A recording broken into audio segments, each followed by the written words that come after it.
Now. Okay, can I welcome all of you to the annual meeting of the Parish Council, and my last meeting of which I'll be the chair. In fact, what that means tonight, we're now understanding orders, by the way. So what that means tonight is that I'll be involved in the annual meeting of the Parish Council, and my last meeting. I'm getting playback on it, Andy. In fact, what that means tonight, we're now understanding orders, by the way. Wait. So what that means tonight is that I'll be involved in the annual meeting of the Parish Council, and my last meeting. I'm getting playback on it, Andy. In fact. Should I start now, Andy? Okay, as I said, we're now understanding orders for the annual meeting of the Parish Council, at which my only role will be to, item 1, in actual fact, as I'm not standing again, will be to elect a new chair to whom I will then hand over. But before we go into that, and in a way borrowing from the annual parish meeting, I do want to spend a moment or two looking back over the last 3 years in which I've been chair, and to thank various people and take this opportunity, as it will be the last chance that I can mute everybody else and not be muted. I've learned a great deal over the last 5 years, I think, since I was on the council, but certainly the last 3 as chair. And it's a long time in anybody's life and in the life of a council. And there's been some great high moments in those 3 years. There's also, which I'll deal with right at the beginning, been some very low, very sad moments, of course. And the saddest in many ways for us all here on the council was, of course, Keith's untimely passing when he was actually in post as clerk here. Great sadness for us, great sadness for the village. But most of all, of course, a great sadness for Lisa, who did battle on bravely and carried on with her council work as long as her shop work. There was also that very sad life-changing moment for Anthony, who really endeared himself to the whole village, and on his way home from work here in the village was knocked off his motorbike. And again, within those last 3 years, he's still not fit for work, and moments of great sadness. So I didn't want to go on to the really good things without mentioning and remembering those people who played a big part in our parish council. But most of all, as I say, we've had a very good time. I took over, Peter Easter had been chair, and then Derek Clark had been chair.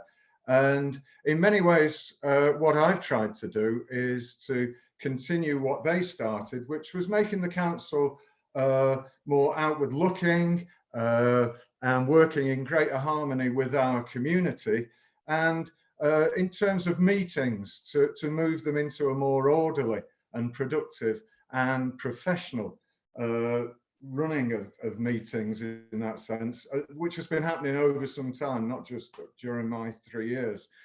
The big thing that always struck me, and people often naturally forget, is that we're not just a committee. We are, and it's always worth us remembering this, we are a tier of government. And I've gone on about this a lot, really. We operate within what is sometimes a very frustrating framework of legal constraints. But it also means, strategically, we're capable of doing great good for our community in the village. Only last week, most of you were at an emergency meeting which showed what we can do at our very best. Sustainable Hayfield have put forward a project which would be life-changing, if you like, for the village if it went ahead. But with days to go, it looked as if it was going to fall at the first hurdle. And of course, it was the parish council that rescued that. That will be something that and they, for those who don't know, not only were they able then to submit the bid because we took it over, but it was successful. There's so many things like this that we can be very proud of. There might be generation after generation who thank us for that one intervention at that point. If we'd not been there, it simply wouldn't be happening. They wouldn't have redrafted it and resubmitted it. And it's things like that that we can go. So the good thing is we can do things like that, even though at times it's very frustrating when we work within these legal constraints. Sorry, so we rescued them, and I'll be going through a list of things really that we as a parish council can really hold our heads high in what we've been doing over the last years.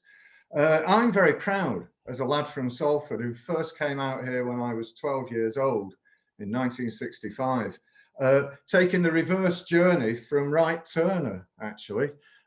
He headed from Hayfield to Salford and became mayor of Salford. I've headed out this way and been chair of the parish council. I think I got the better deal, incidentally, there. I think coming out of Salford to Hayfield was much better. But, you know, so I've been very proud with that journey. There's never a year since 1965 when I haven't been in the village. And we moved in here. I went south to university, then worked in London, but we came back and lived here in Hayfield about 25, 26 years ago, and our kids went to the local primary school and so on. And it's with great pride that I was first elected onto the council and then to have been chair. And I just hope that during that time, I've been able to represent you properly. I know if we mention Wright Turner, I think I was one of the first chairs, Eva, that actually attended the Wright Turner party, and I went a couple of times to that. But what I wanted to do most of all today was to thank all of you that I've worked with on the council. And I'm going to take a little bit of time to do that and look at where we stand now. We're now seen as a leading presence in the village. I mean, there's always people who will moan and knock councillors, parish council, borough council, anything. That's part of the job. But it would be fair to say that nowadays we are seen as a very positive image within the village. And with good reason, when you look at the number of things that have come to fruition in that time. I'm not claiming these, by the way. These were things that happened to come to fruition in the time that I was chair. But when you think within 3 years, we brought the Bank Vale saga to a close in terms of our responsibility. The pump park with Jackie, which I'll go into more later, and the cycle track, that's now gone ahead. The new playground equipment in Little Hayfield, the commissioning of the new bridge, even though that hasn't actually been built, it will be. The general overall maintenance of the village, it looks fantastic all of the time. The establishment of the bonfire, Derek started that first year and is now a very, very popular village event, which the parish council is behind. The creation of the climate committee ahead of most councils, let alone parish councils. And again, that's thriving. It comes up with lots of different ideas, some of which are very practical and we've adopted. But you could make a list and go on, really, of things that this council has achieved. We've built really strong relationships with groups like the Civic Trust, the Allotments Society. I know they're part of us, but we work very positively with them and support their annual show. The Trespass Group, the May Queen, walkers are welcome. The list goes on, really, of people that we've worked with and supported over the years. And we've also been active in campaigning. We, as a parish council, actually set up the libraries campaign group, and we supported that with clerking time and with councillors sitting on it. And it was very successful in preventing the sale of the library building, which was definitely in the background at DCC. It wasn't successful, as you know, in actually being able to put in a bid whereby we in some way preserved the library function, though DCC still haven't told us who has got that.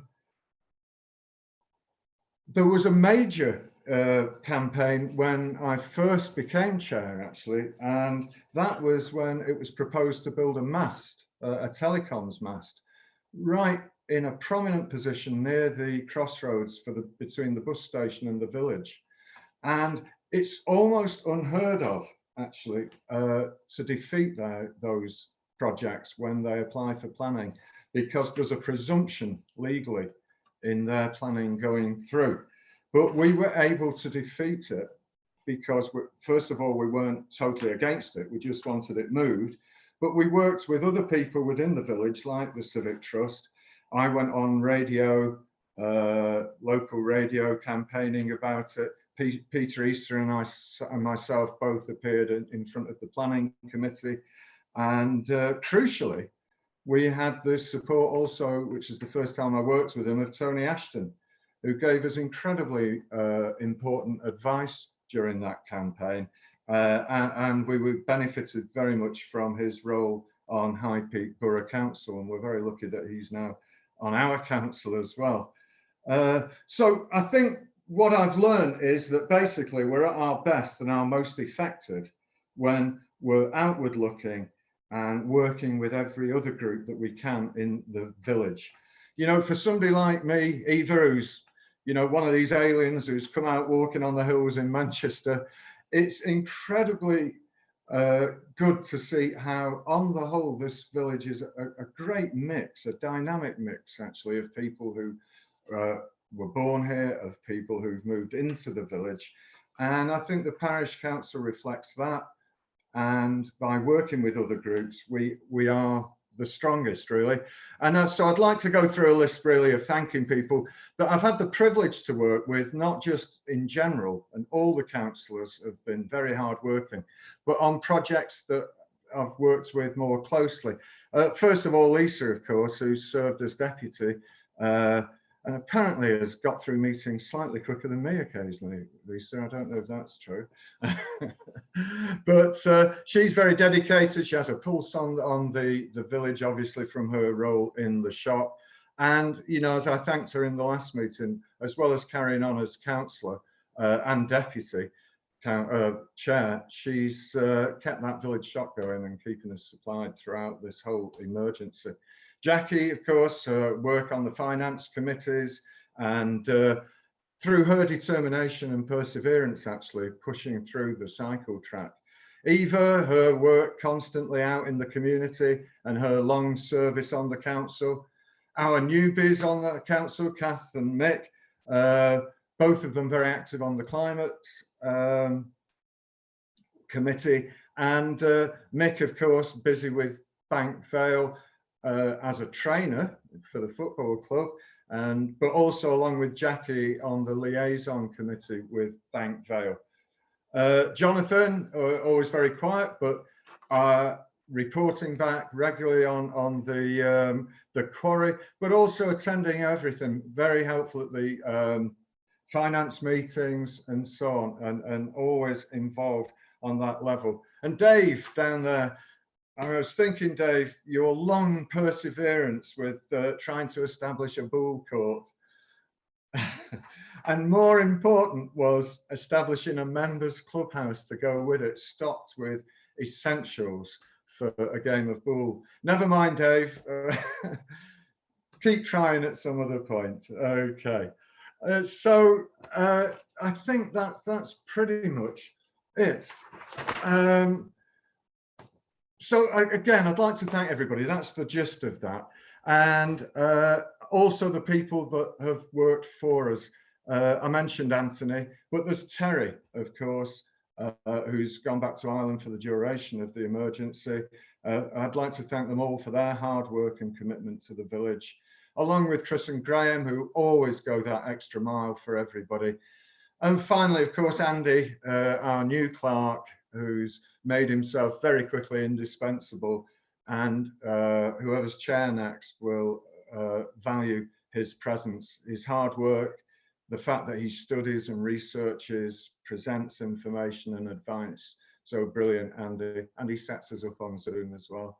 So thanks to everybody for that. It's brilliant, and it's been brilliant experience for me. And obviously, whoever's going to take over, that's going to be an interesting experience for them as well. So not that I'm in a rush here, but I'm going to move to item 1, which is the election of the new chair. And I'm going to propose for the new chair, Tony Ashton. and I'd look for a seconder for that proposition if Tony's willing to do it. So he's nodding that he is, and Lisa has seconded that. So do we have any other candidates for chair? Okay, so that makes life very simple for me. Tony, welcome and good luck. I'd like to say that the fact I proposed Tony had nothing to do with the fact that he's one of the few other Bolton Wanderers fans that I know. And also a bit of a red, not politically, of course, but okay, welcome, Tony, and over to you. I'm just off. No, am I? Nearly. Okay, well, first of all, thank you everybody for that. I just hope I live up to any expectations that you have, and I hope that they're not too high.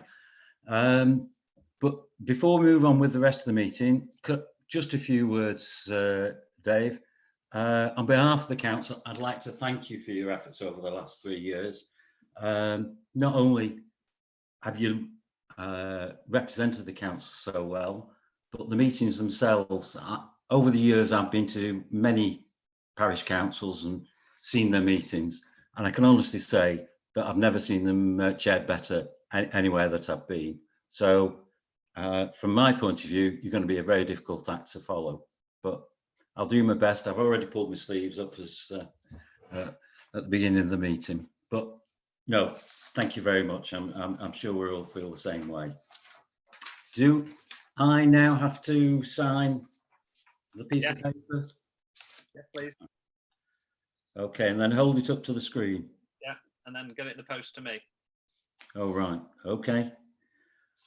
I can see I'm getting my instructions already.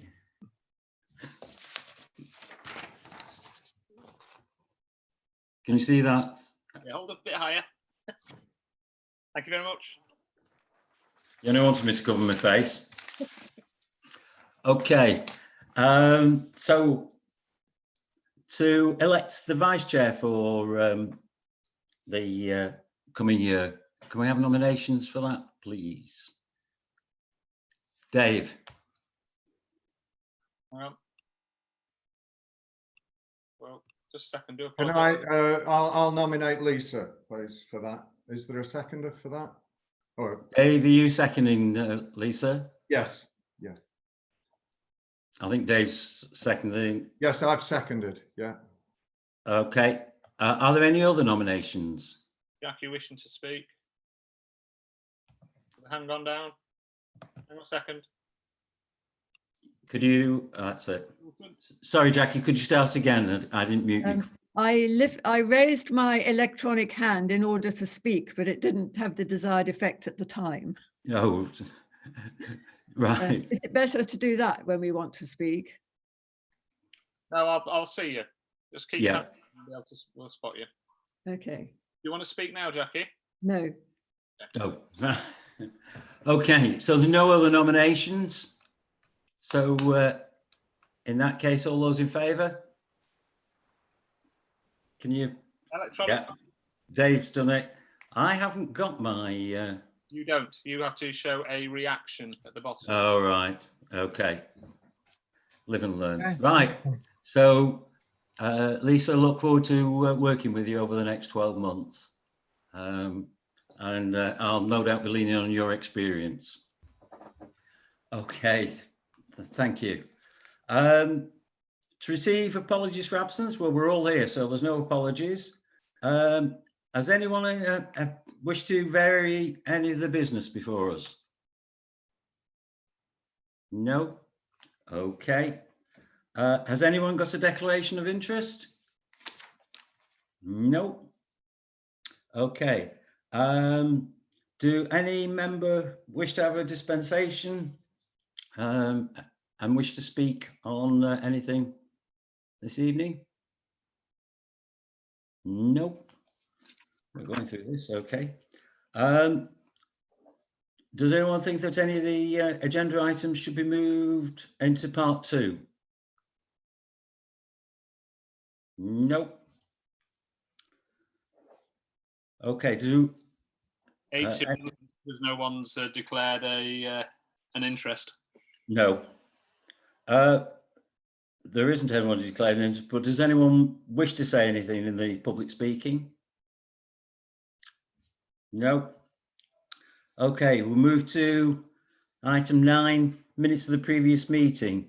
Now we've now got three sets of meetings to approve. First of all, we've got the council meeting on the 4th of March. Will somebody move those minutes? Dave, thanks.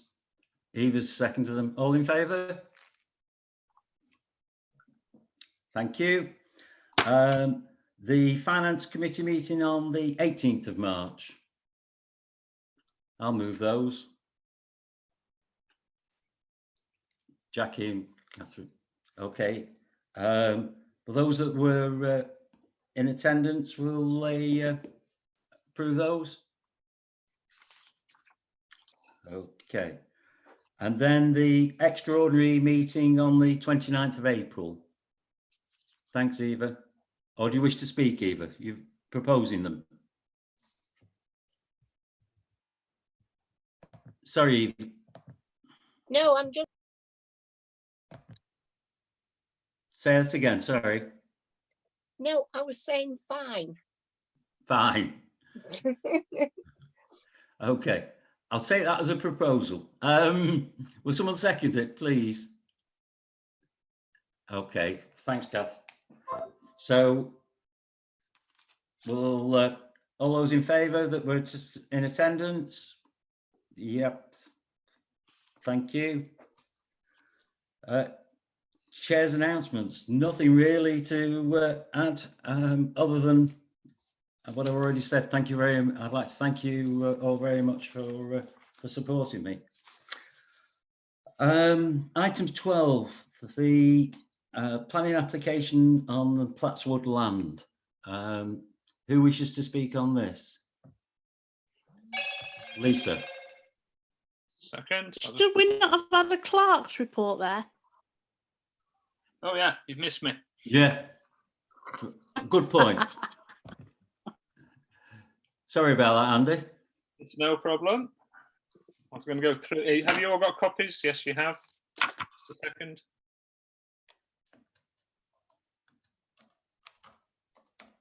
I won't put it up. There's a couple of bits to point out.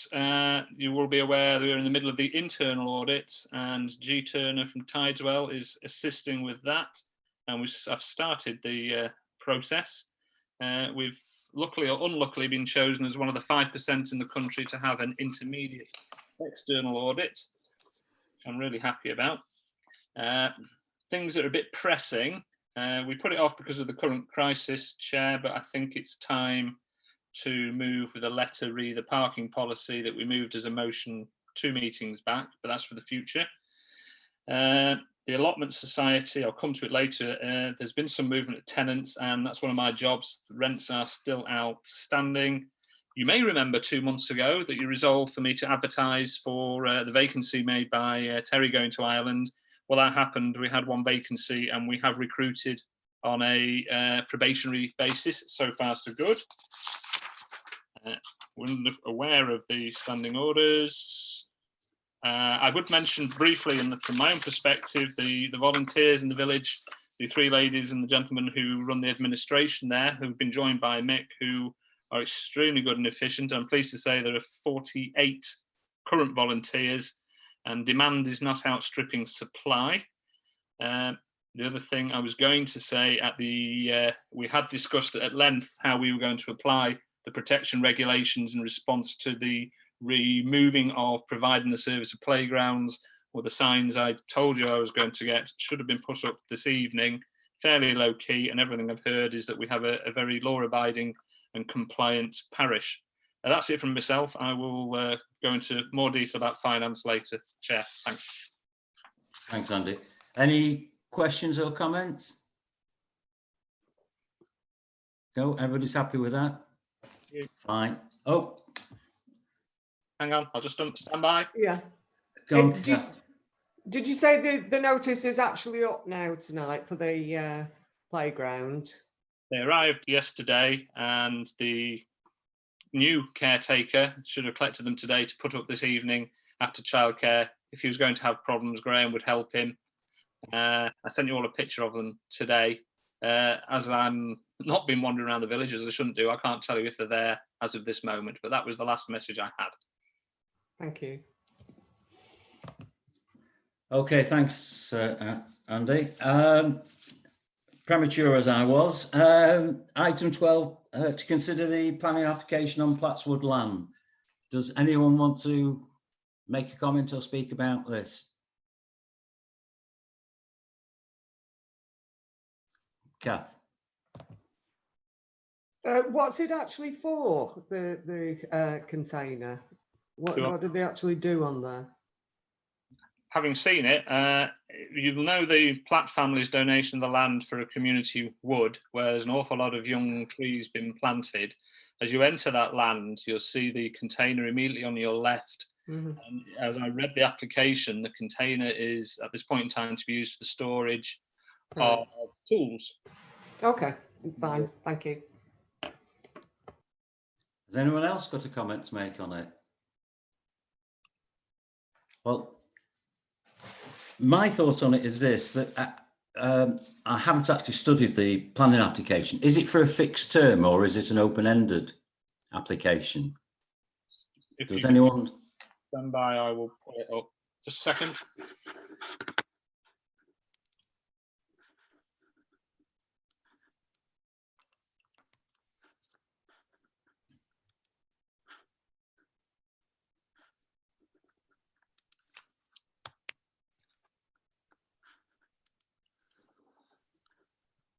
Right.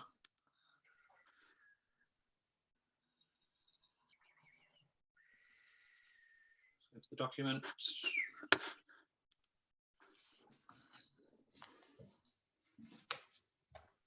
I'm looking through it now, chat.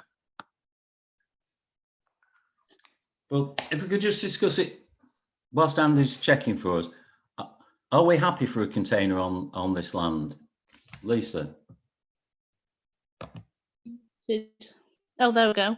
It doesn't sound very pretty, does it? I'm not really sure whether it'll be suitable for that environment. Why wouldn't they just have some sort of a like garden shed type thing? I agree with her. I don't think it should be a container. I think it should be a proper shed.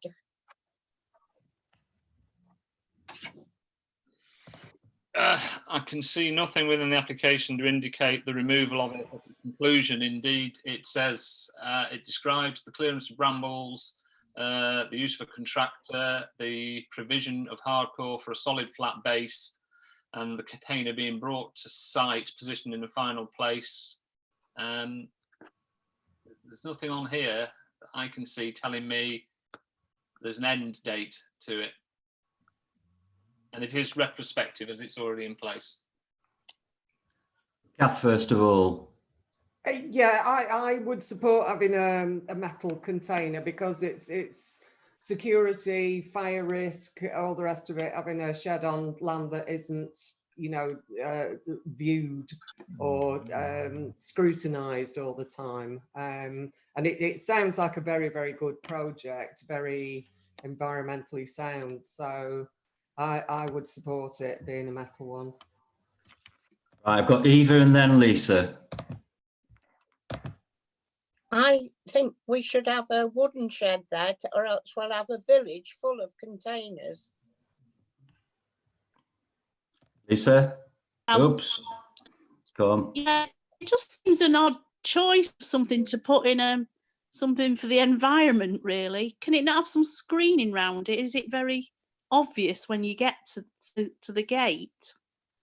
Is it right in at the gate? You have to look to your left. You look to your left, and you can see it. It's along the boundary wall to the left. And obviously, as you enter the site, your eyes are drawn mainly to the planting of the new trees. But yes, it's there on the left, and you can see it. Yes. From a personal point of view, I've got mixed views on it. It's a great project. They've donated the land. On the one hand, I think we should be encouraging them. On the other hand, the thought of a container there doesn't really appeal to me. And as Eva says, the next thing is we'll be getting a second and maybe a third container. I think there's two compromises here, which are just suggestions. Either one, if it's necessary, whilst they get off the ground, there could be a time limit on the application or on the permission. It could be, 2 years or whatever. The second one is that we suggested to the planners that there were suitable screening around it to obscure the site. I've got Jackie. If 1 second, Jackie. Oh, sorry. You're on, Jackie. Okay. The project started some while ago. We planted a lot of trees in that field. You can see them when you go there. And I'm just wondering why we suddenly need a container, having managed for several years without one. Has anybody else want to speak on it? Kath, just a minute. Let me try and having a bit of problems with my mouse. There we go. Sorry. Thank you. I would presume if the project has expanded, they would need, sort of a variety of tools and equipment which would need to be stored there. And I think a metal container is far more practical for a security point of view, and as I say, from a fire risk point of view as well, from arson, Yeah, I see that. Okay, Jonathan. I'm going to take Michael next, then I'm going to ask someone to make a proposition. Jonathan? I did a quick read of the application, and it did talk about the container being used for gardening equipment and some kind of motorized stuff included in that. So it does need to be secured. And I'd also sort of think some kind of shielding around it, would be appropriate. Okay, Mike. Yeah, I was going to say exactly the same as what Jonathan has said. It's I know it's very it's desirable to have something that looks reasonably nice, and obviously wooden sheds do hit the spot in terms of how they look. But if there's going to be some expensive equipment in there, like tools, and I don't know how big it's going to be, but maybe some expensive lawn mowers, that type of thing, it may be a good idea to. And obviously, it may, if you have a wooden one, it's also a fire risk if you've got things like petrol in there for your lawn mowers and that type of thing. I'm not actually sure what's going in it, but I understand what Lisa and Eva are saying in terms of the appearance of it. But on balance, I think for security purposes, it might be, if we can put some decent plants in front of it or make it look reasonable, might be the best way to go. Okay, can I have a proposer and we'll see if we can reach a consensus for you on this. Eva, you want to make a proposal? I propose that they use the container but shield it with some sort of fencing round it so we can't actually see the container. Will anyone second that? Are you seconding that, Lisa? Lisa? Yeah. Yes. Yeah. Say that. I'll second that. Okay. Does anyone want to speak against it? Okay. So proposition is that we ask the planners to insert a condition that the container is obscured as much as possible from view. All those in favour of that proposition? That's unanimous. Thank you. Okay, Andy, can you take us through the next item, the summer planting? Summer planting 2020. Our usual suppliers are running a bit behind, but are confident of supplying again this year. They can't say exactly when, and in anticipation of that, the gardeners have sought the authority to spend half of the annual budget again on the summer plants. And the budget we normally set is £2,000, and they're looking for an authority that when plants are ready, I can raise the order of £1,000, and that needs to go via yourselves because of the amount of money involved. Okay, Eva. I propose we do it. Okay. Are you seconding it, Dave? Yeah. Damn thing. Want me to take it? Yeah, I can't get him. Yeah, that's it. seconded. Yeah. All right. Anybody else want to say anything? All right, all those in favour? Good, thank you. And likewise, Andy, will you take 14, the...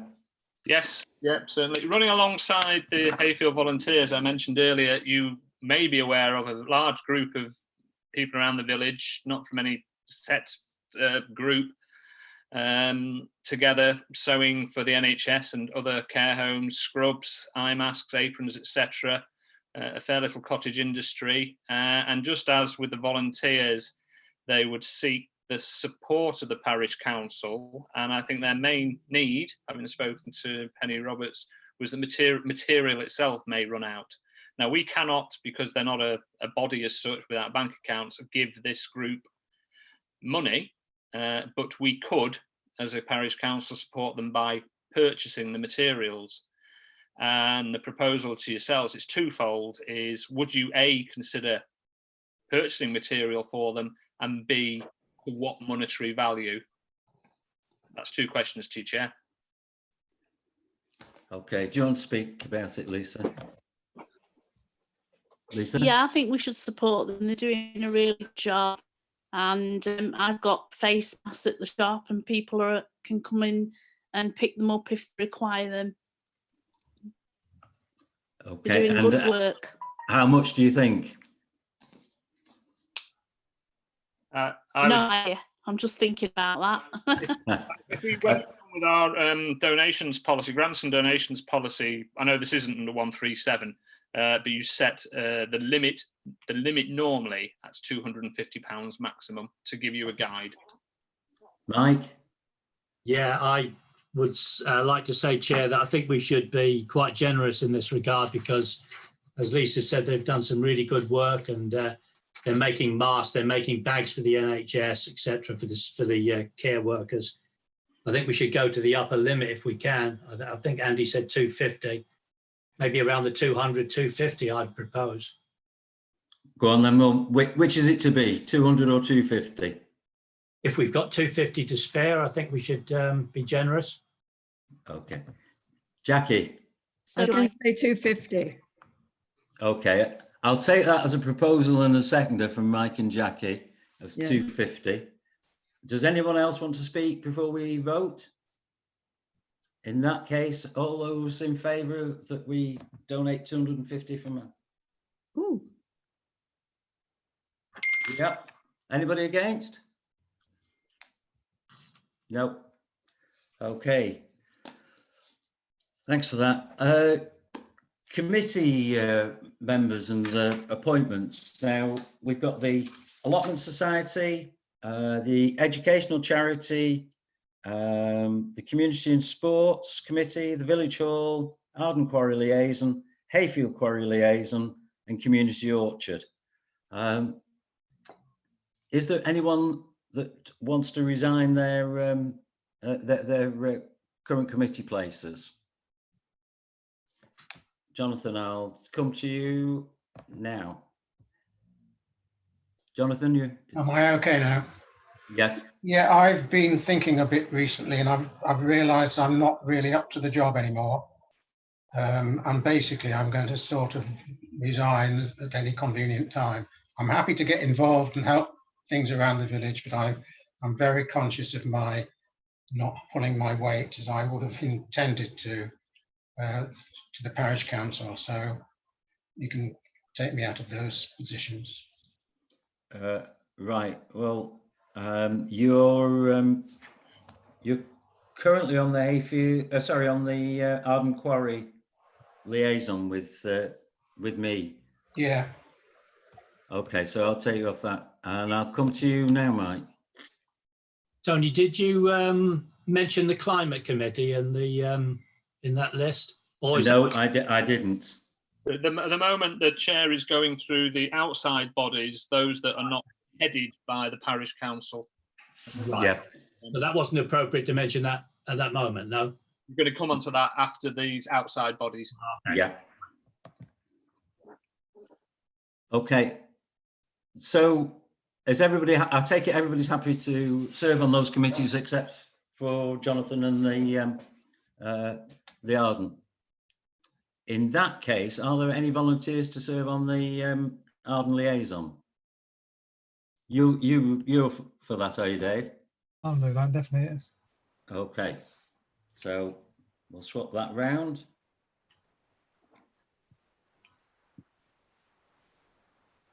It's chaired very well by Alan Barrow. He and Sue are very knowledgeable, so I do know them. you'll get lost in the technicalities sometimes. I certainly do. Okay, so the outside bodies will come to on 18. Before that, we've got the annual review of council policies, of which we have a whole host. Sorry, Andy. Wait, just quick on the outside bodies. We've got just a quick check. Allotment Society, I only have Dave Gates. Do I have any more on that? No. Educational charity and non-ecclesiasticals were sorted last year. I know I've got 2 on the football club. There's Lisa on her own on the village hall. Would I be right there? Lisa? And I also think the community orchard project, yeah. Has that only got you, Kath? So, Chair, are you happy that you've got a number of outside where there's only 1? Are you happy with that, Kath? Because doesn't Mike go to that as well? Just what, sorry? Doesn't Mike go to that as well? No. But I do, Derek gives me a lot of support, and Laurie and Jonathan. So I'm not short of help at the, well, I mean, if it would work better with, how would you put it, like 2 people working on the orchard or what? I like the informal, you know, everybody turns up if anything needs doing, so I've never been stuck. But I do want to say something about the community orchard when I'm doing the report, if that's okay. So I'll leave it till then. But I'm quite happy on my own. Okay. We've still got the 4 formal groups that are ours, which we need to check on: Little Hayfield, traffic management, climate emergency, and tourism leisure needs to be repopulated as it was subject to a resolution 2 months back. Right. Okay, so should we take, I haven't got the list to be, in all honesty, and so can you give us them one at a time? Start with Little Hayfield Advisory Group, which is yourself, Chair, and Jonathan, but I'm making a presumption that Councillor Vowles is stepping down from that as well. Yes. Are you stepping down for it, Jonathan? Yeah. Yes. Okay. Yes. I'm happy to do it on my own, but if anybody else has got a yen to do the Little Hayfield, it covers part of my ward. So we'll have me down for that. What's next? Traffic Management Group. That has Eva, Councillor Lawson, on it at the moment. Mike? Yeah, is it, I don't know if Eva would be amenable to this, but I'd like to join that particular group on the traffic. Sorry, Eva. I'd be delighted to have Mike. Right. Okay, we're all happy with that? Fine. Climate Emergency Group currently has Martin, Councillor Jones, Councillor Conway, and Councillor Hughes. Are you all happy to stand? Yeah. Yep. So all three happy to stand. And what's the last one, Andy? Bit of a new one to me. I didn't know it existed. The Tourism and Leisure Group, and I'm sure there's a history to it. It came up 2 months ago when we were considering a position and a wording for the use of the old school field in terms of climate friendliness and a balance between that and the historical use of it for the May Queen Festival. And I don't know who was on it previously and who wants to be on it. Okay, I'm going to take Eva and then Dave and then Jackie. Eva.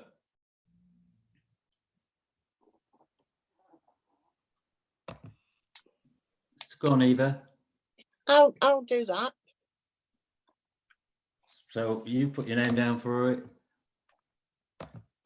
Yeah, the same for me. I'll go on to that one. Okay. And Jackie? I was going to say that both finance and recreation and leisure committees, not so long ago, we let everybody be a member if they wanted to attend, so that they could speak and they could vote at any meeting. And at a time when we need those committees to be operational, and there's some doubt about people being able to get there, I think it's worth thinking again about doing it the same way, i.e. all of us belong to the two main committees of the council, so that they would always be quorate meetings, even if half of us were suffering from the bug. Dave? Yeah, that's my recollection as well. When it existed, it was one of those that everybody was invited to. What we do have to watch there is that we don't have a high threshold for being quorate. Yeah.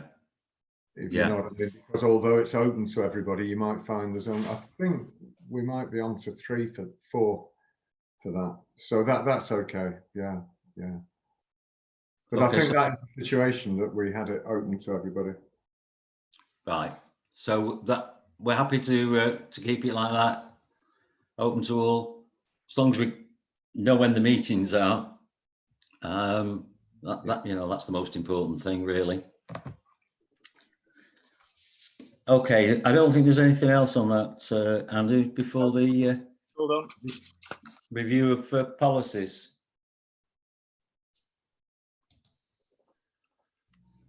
You want me to go through them, Chair, one by one? Yeah, let's do that. See if anyone's any queries. I think you've got one from Councillor Wilson. Committee. So, say that again, Jackie, please. Finance Committee. Well, that I would have said, good point. Finance Committee is open to all. It does have a chair, which for the last year was Councillor Wilson. I don't know if you want to formally adopt Councillor Wilson or ask her to carry on, if she's prepared to carry on. Over to you, Chair. Are you prepared to stay on, Jackie? Yes, if that's acceptable. Okay, Lisa. Oh, that's great. That's great. I support Jackie. Okay. All those in favour? Sorry, Mike, did you wish to speak? Yeah, I was just going to say, have we thought about the football committee there? Was that mentioned? Something I'd like to continue with Jackie? Oh, well, I thought that was the, is that not the community and yeah. That's which you and Jackie are down for. Oh, okay, great. Thank you. Right. So it would appear, Jackie, we're all very happy for you to carry on as chair of the Finance Committee. Right. The third attempt. Item 16. Item 16 is the documents I sent you out earlier in the month to read and review, and they should be once a year re-adopted. They can be changed several times in the year. We start with standing orders, which we have already adjusted slightly. I could read you out the bits that we've adjusted. No, doesn't matter. So over to you, Chair. Do you wish to re-adopt that one? Anyone any queries? In that case, I propose that it's adopted. Will somebody show that they're willing to second it? Thanks, Dave. All in favour? Okay. Next on your list, Andy? Code of conduct, it's generic. It is given to us all by the Parish Association local councils. We've made no changes to it in the last year. Do you wish it to carry on in its current format? See no reason to change it. Okay, I'll propose it. Will someone second? Dave again, first up. All in favour? Okay, thank you. And thirdly, Retention and disposal policy, which at the moment seems to be that I keep everything, but eventually I will review it and very similar to the managing of council information, decide what we could or could not put into a Cheshire salt mine. But I have a policy, and when I come to it, I'll follow it. If you wish to reinstate that policy, please carry on. no comments? Jackie? I propose we adopt it. Okay, someone second it, please. Thanks, Dave. All in favour? Great. Andy? Risk assessment. It's all there. I could follow it a little more assiduously, I accept. My last reading of it this time last year, it was as good as any I'd read. I just want to do a couple of checks. Yeah, it's in. The playground inspections are in. Yeah. Are you ready to re-adopt it? It looks as though, Dave, is you're proposing it's re-adopted, Dave? Yes. Right. Anybody wants to comment or second it? Are you seconding it, Lisa? Second. Yes. Okay. All in favour? Thanks. Andy? The financial regulations, which were adopted a little late last year as you adjusted them to take into account online banking and the new accounts with Unity Trust. So the financial regulations as they stand, I would ask you to adopt. What I will come to later is to request a different form of internal audit while the crisis is ongoing, but it doesn't affect your financial regulations, albeit I suspect myself and the chair of the Finance Committee may, in the next 2 months, tweak them to make them fit more with our practices, as in what we're doing at the moment is more robust than what's in the regulations. So as they stand, as your RFO would say, yeah, perfectly acceptable, but in the future expect us to come back with a slightly tighter set. Jackie, do you want to? That's fine. I propose we accept them. Thanks, Adopt them. Jackie. Seconder? Thanks, Dave. All in favour? Thank you. Back to you again, Andy. The asset register, we strictly was the only thing we couldn't approve last year, and I got you to approve it literally only a couple of months back, so we could get it in within the financial year. Can I ask you to approve it yet again? The same circumstances, we stripped out the documents that had no value, which prevented it being passed by an internal auditor, and added our major purchases of last year, which were the defibrillator and the little Hayfield playground. So I see no reason not to accept and adopt it again. Okay. In that case, I'll propose it. It's only a couple of months ago. Someone second it, please. Thanks, Lisa. All in favour? Great. Andy? The grant and donations policy, which remember we took on board in the middle of last year. Again, I see no reason to change that. The only thing I would say is encourage groups within the community to make better use of it. As you'll find out later, not as many people applied for it as you would expect. So I would commend that to yourselves to re-adopt. Okay. Are you proposing it, Eva? Yeah, Seconder? Oh, I'll second it. All in favour? Okay, we're getting near the end now, Andy. I'd like no. No. Soldier on, Chair. That's the end of the policies. Yes, sorry. Moving on to item 17, Chair. To receive reports from Little Hayfield Advisory Group. Well, they've not met, have they? No. So, traffic management, Eva, have you, Eva, have you anything to say about traffic? Yes. Right. We've got the wardens coming round regular now, and it's working well. But the man in Little Hayfield continued parking on the double yellow lines till he's got sick of having tickets. Lisa? There's been 3 cars on those yellow lines practically every day because I go over to cash and carry. They don't seem to care.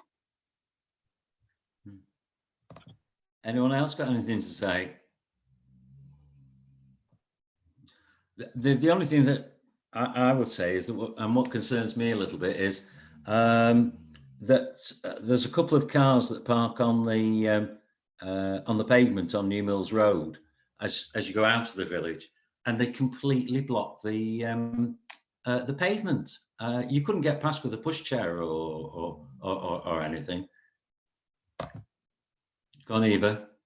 I've reported it to the police 5 times, that, and I've reported it to the lady at Matlock at least half a dozen times, and nothing goes. It's awful. Mike. Yeah, it's interesting what you were saying, Tony, about cars parking on pavements. And one of the reasons I put myself forward for the traffic group, I'd like to work with Eva to try and get the pedestrian given a little bit more priority in the village, because it seems to me that cars are bossing the show. And, you know, in what's happened in the last sort of 3 or 4 months, and bearing in mind the environment, I think we should look to sort of give a little bit more priority to the pedestrians in Hayfield. And that's why I'd like to join with Eva in this traffic group. Eva? Can I also, so everybody who's listening, they can park the cars on the Derbyshire County Council Park for £80 a year. So that's not costing a lot a week. And they can park it in that yard for as long as they want. Didn't know that. Yeah. Anyone else got a comment to make? I know it's a problem if you haven't got a car parking space, and I feel a bit of a hypocrite because I've got loads of parking at my house, but I just think it's unacceptable to block pavements. I mean, you know, even you can even argue in some places where there's double yellow lines, it's not as bad as others, but certainly blocking the pavements, I think, is unacceptable. Last thing from you, Eva. I think when we get going, Mike and I need to address this, because there's one on Kinder Road now, and people are having to come out onto the road just for a pedestrian, not with a pram. Yeah, it's happening all around the village. Mm. Okay, reports from outside bodies. The allotments is, oops. I made a mistake by taking, well, basically plagiarising the agenda from this meeting last year when the climate emergency group didn't exist. So it's missing slightly. So Mike or Kath or Martin might have something to say from there. So my many apologies to them, but it's actually climate emergency should be on the agenda at that point if they've had any. Right, I'll add it to the end of the list after the community orchard project. Allotment Society, anybody got anything to report on that? Nothing? Okay. Educational charity? Have you anything to say? No, nothing to add, Eva? Waiting for another meeting with Andy, you and myself. Yeah. The Hayfield Football and Community Sports Club. Is there anything, Mike? Yeah, shall I take this, Jackie? Yeah, I just very briefly give you up to bring you up to date with the football club. I'm not going to go into detail, but they have been awarded, obviously the season's curtailed because of the virus, so we haven't played any football for a couple of months. But I just got news today from Carl, who's the chairman of the club, that they've been awarded £18,500 from the Premier League, FA and the Football Foundation to do a basic job on the football pitch with the drainage. It's not the complete job where they're going to level the whole of Bank Vale, but they are going to be able to drill holes in it, etc. I don't know the technical detail involved, but it's good news that they've got this £18,500 for this project, which came through, was confirmed today. Dave. Yeah, no, that's brilliant, Mick, isn't it? So once the season's in, hopefully we'll actually be able to play on the pitch. That'd be great, because I mean they've missed so many matches this year. I understand. Lisa. Oh, I was just going to say, it's on Facebook on Hayfield Community Diary page, and there's quite a few comments there if anyone wants to have a look. Okay. Cheers. Moving on, Village Hall. This is you, Lisa, again, isn't it? Nothing to report. Okay. Arden Quarry. Well, I think as far as Arden Quarry goes, it depends who you speak to. Everybody seems to have a different opinion. Certainly, the back end of last year and early this year, it was the smells emanating from it were awful. I did report it last week. It has been bad again the last few days, but generally for a couple of months there hasn't been an issue with it. I also again reported it to Derbyshire County Council round about February regarding the state of the road, and it's an ongoing problem. I don't think it's a situation where we're ever going to win. All that we can do is minimise our losses. That, in a nutshell, is how I would summarise it. Have you anything to add to that, Jonathan? No, it's I go around every so often and it all seems quite peaceful and so on. And unfortunately, we don't get much of the smell down in our part of Birch Vale. So I sympathise with you. Thank you. Mike.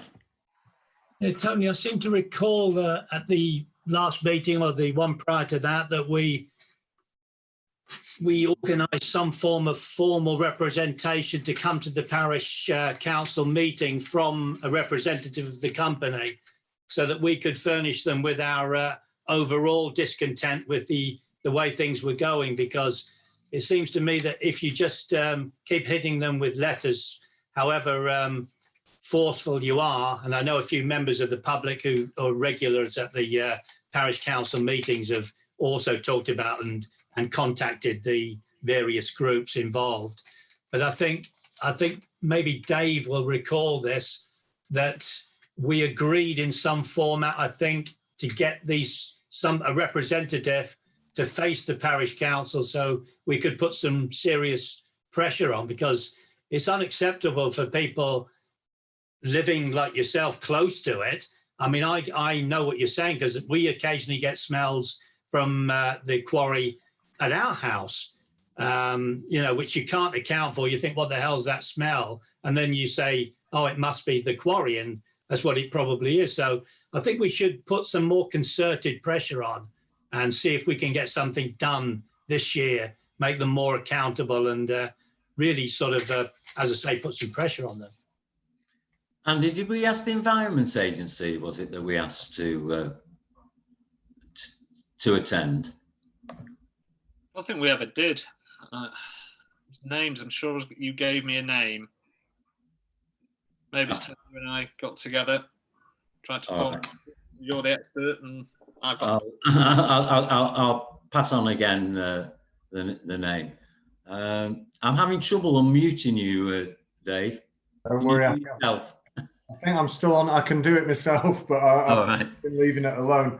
Yeah, I think the context of that was when they published their long-term future plans, and they were talking about consulting with the village about how they were going to landscape it and things like that.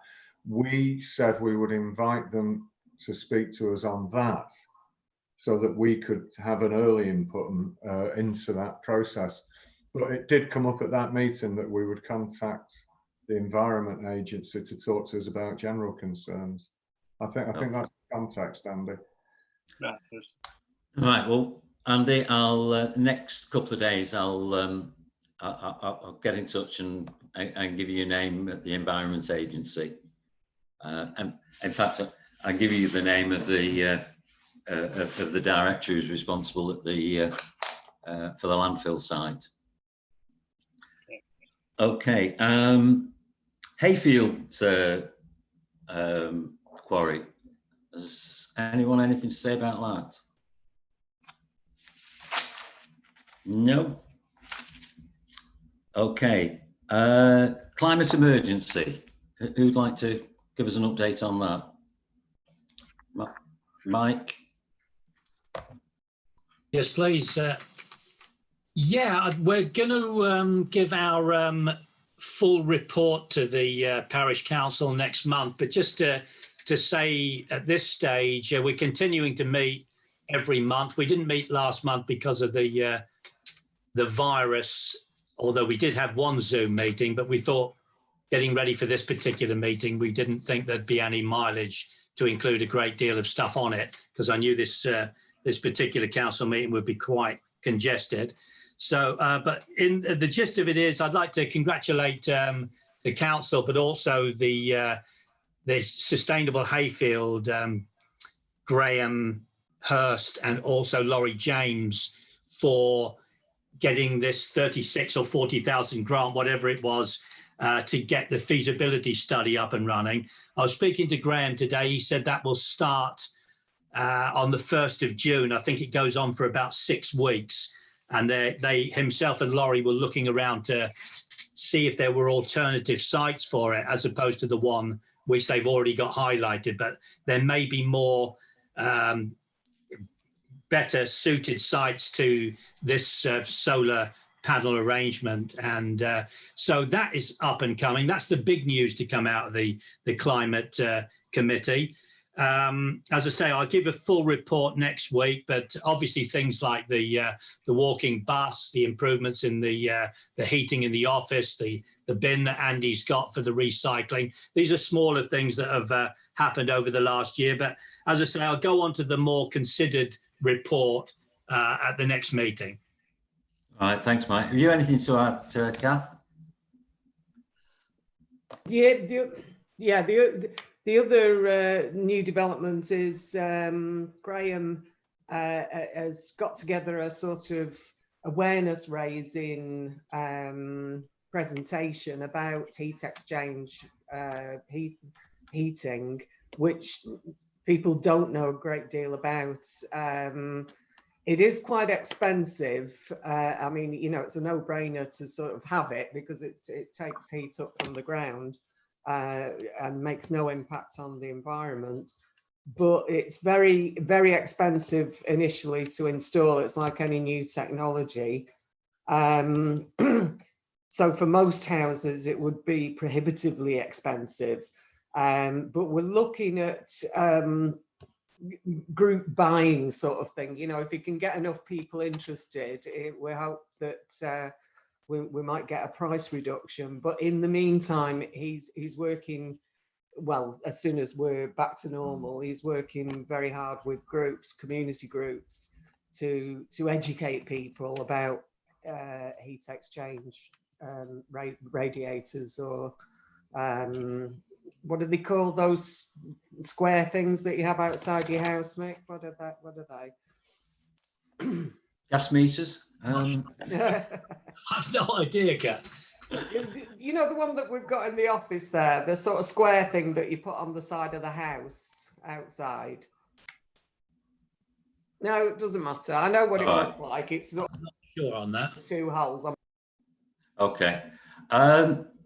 Yeah, I think what will be interesting after all this home working and what have you, will be the impact it has on people travelling less to work. I saw that the chief exec of Barclays was on the television one day last week, and he was saying that they've realised that they don't need as many people in their offices. They'll have surplus office space, and people will more and more be working remotely. So it remains to be seen, but it may well have a huge impact. Okay, finance and accounts for payments, Andy. Community Orchard, we just need to report from Kath on that.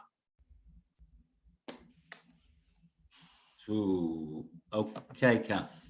Anything from the community orchard you want to tell us about? No, we sort of finished off the season nicely. The new trees that we planted a few weeks ago have settled in, and I think they're all looking gorgeous now. I'm very proud of it. They're all in blossom and they look neatly trimmed, and I think they look absolutely stunning throughout the village.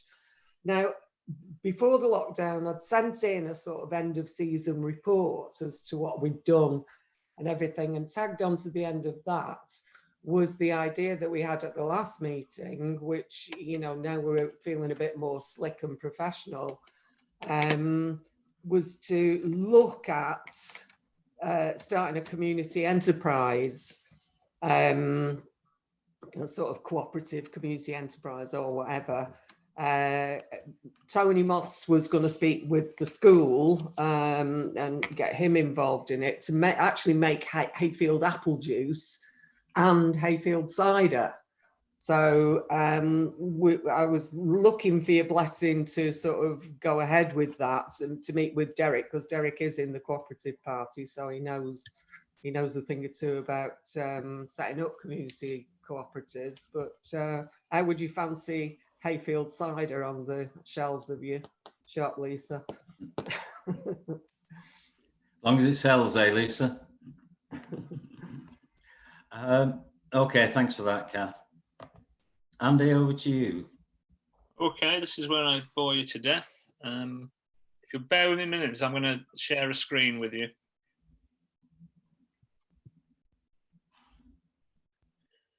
Two seconds.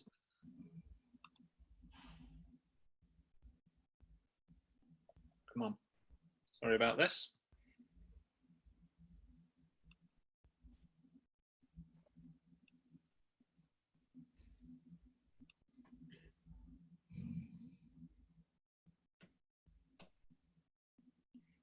I'll get there in the end.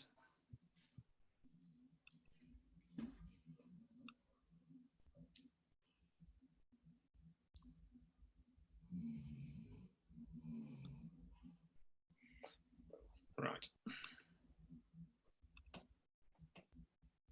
Oh, it's not playing. Ah, there we go. This is, most of you will have seen this, but I need to go through it with you. This is our end of year bank reconciliation. If I move my mouse, so can you everyone see the cursor there?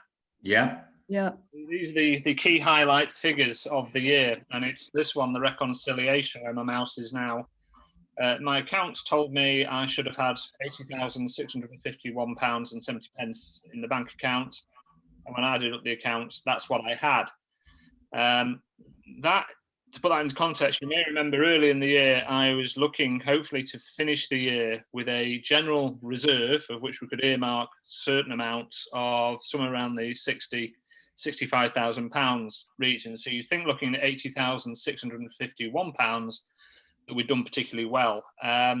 We haven't really, because you're all aware we're still missing the second payment for the Valley Road Bridge, which comes in at £14,000. So you take 14,000 off the 80, and you find, yes, we came in roughly where I wanted us to be at the 65 to 66. An update on that, both the designer, Claire, and Mr. Hudson, the engineer, have contacted each other last week. And Mr. Hudson, although ready to go, due to his, lockdown and social distancing, can't put it in place at the moment. So I suppose my end bit there looking at you is we finished roughly where I wanted us to finish. And the headline figures we received, moving over here, just over £90,000 income last year, and we spent 118, which is to be expected, because remember there's £40,000 went on a playground in Little Hayfield. So we have made savings, and we'll go into that in a second. I'll bring up another slide shortly. Share that. Sorry about this.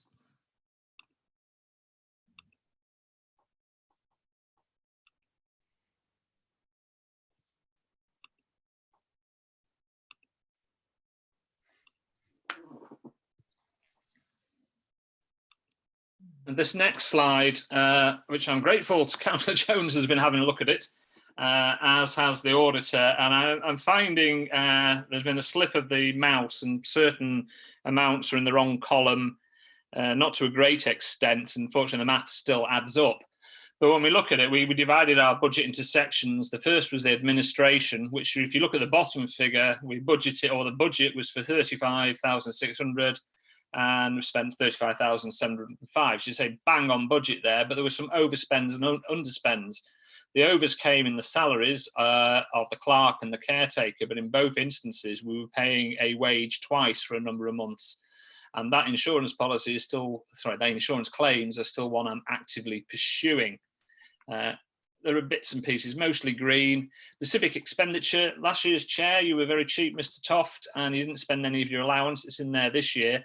The one I did want to point out was the section 137. As again, this year, we put aside £2,100 for community groups and other organisations to apply. And last year, we only used half of it. So there's scope this year to invite more applications, provided they fit the grant and donations policies. You'll notice the big overspend, though, of course, was in trade refuse, where we didn't have a recycling facility, and it made no sense whatsoever to not have one, as we had recycled bins, and hence there was that spend.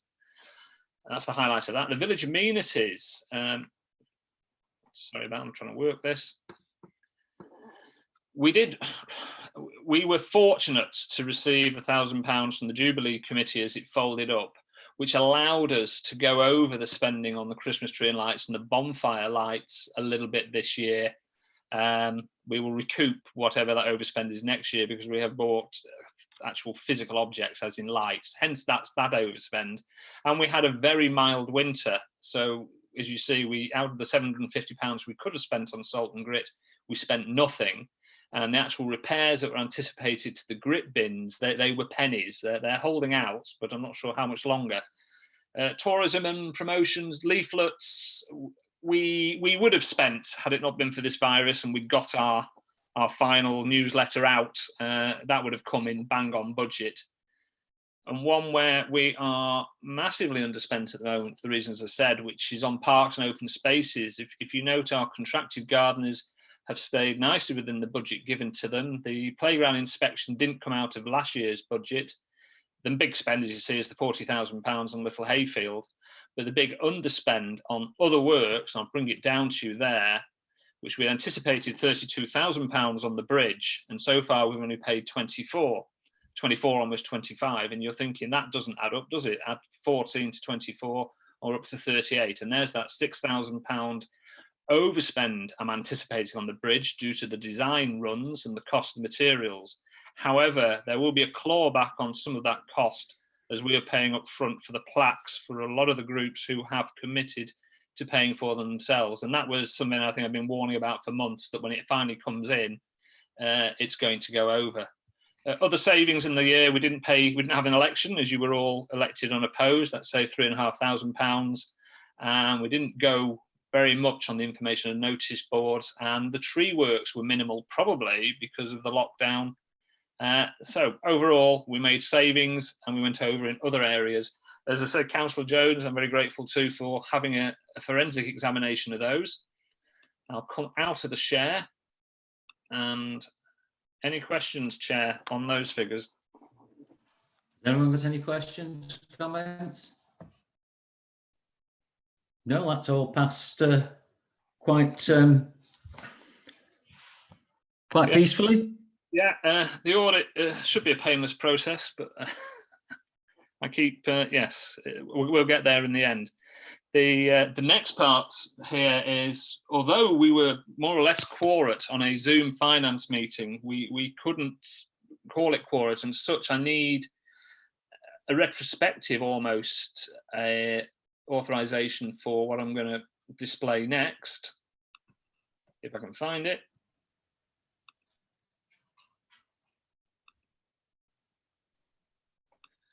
Which is this, I circulated to you before. These are the payments for April, and hope that's not mine. No, it's my wife's. Oh, good.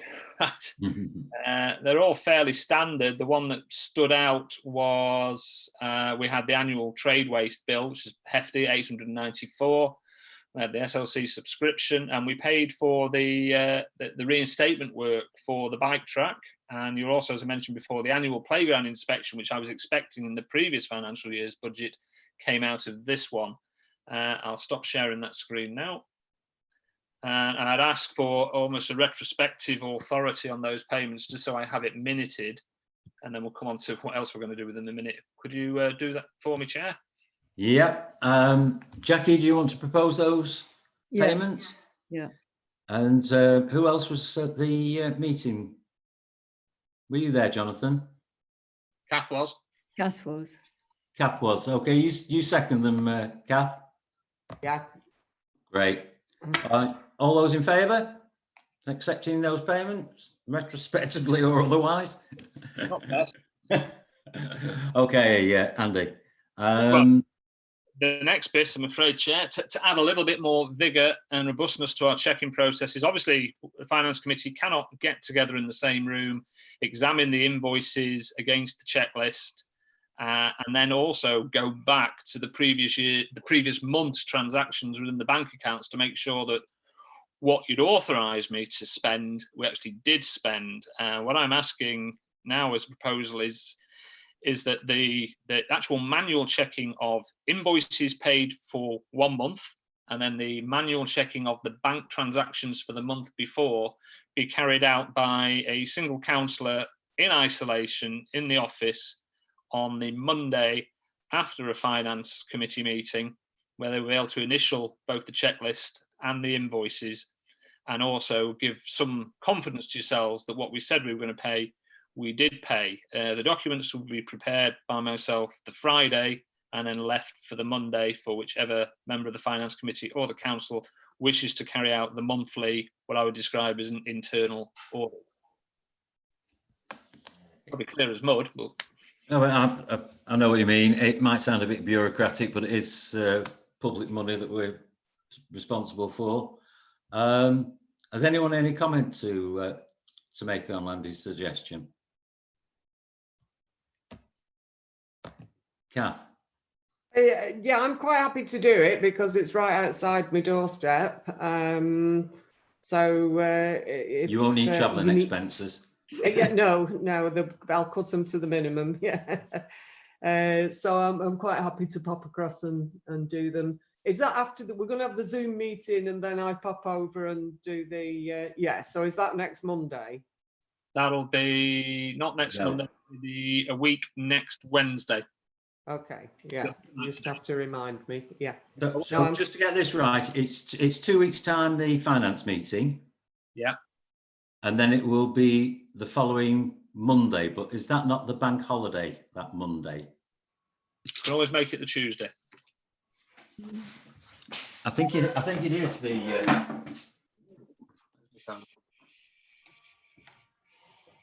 Yeah. No, it's the. Yeah.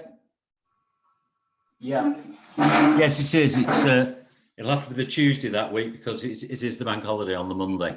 What will happen at the Finance Committee meeting is I will have sent anyone who's coming to it the checklist. You'll have scans of the invoices. And so you'll have confidence in authorising the payments then made remotely. But we still want the physical check that what I've sent you electronically does exist and it still needs initialing. So although you've authorised the payments and made the payments on the Wednesday of the finance meeting, the next week a councillor goes in and sees the physical documents and initials them. So I can give you the confidence to make the payments by sending you scans, but I still need them initialed old style the following week, whether Okay. it's Monday or the Tuesday.